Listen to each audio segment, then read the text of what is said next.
एक 7 साल की लड़की को मैथ्स पढ़ा रही टीचर ने पूछा,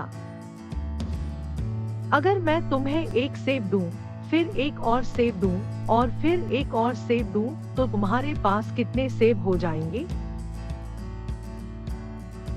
लड़की ने कुछ देर सोचा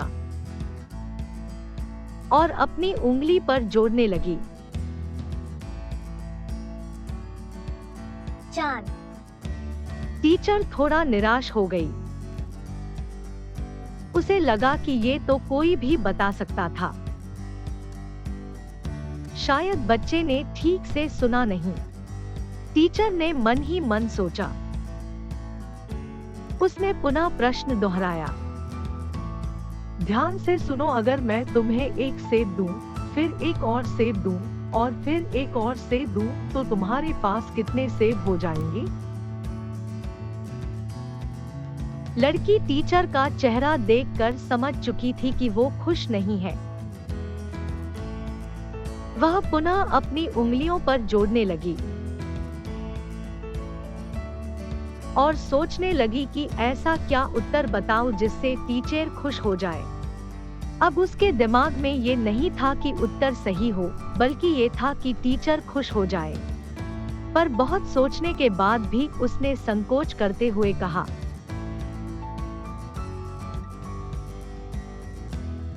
4। टीचर फिर से निराश हो गई। उसे याद आया कि लड़की को स्ट्रॉबेरी बहुत पसंद है, हो सकता है उसे सेब पसंद न होने के कारण वो अपना फोकस लूज कर दे रही हो। इस बार टीचर ने बड़े प्यार और जोश के साथ पूछा, अगर मैं तुम्हें एक स्ट्रॉबेरी दूं, फिर एक और स्ट्रॉबेरी दूं और फिर एक और स्ट्रॉबेरी दूं, तो तुम्हारे पास कितने स्ट्रॉबेरी हो जाएंगी? टीचर को खुश देखकर लड़की भी खुश हो गई और अपने उंगलियों पर जोड़ने लगी। अब उसके ऊपर कोई दबाव नहीं था, बल्कि टीचर को ही चिंता थी कि उसका नया तरीका काम कर जाए। उत्तर देते समय लड़की फिर थोड़ा झिझकी और बोली, 3। टीचर खुश हो गई। उसका तरीका काम कर गया था। उसे लगा कि अब लड़की समझ चुकी है और अब वो इस तरह के किसी भी प्रश्न का उत्तर दे सकती है। अच्छा बेटा, तो बताओ, अगर मैं तुम्हें एक सेब दूं, फिर एक और सेब दूं और फिर एक और सेब दूं, तो तुम्हारे पास कितने सेब हो जाएंगे?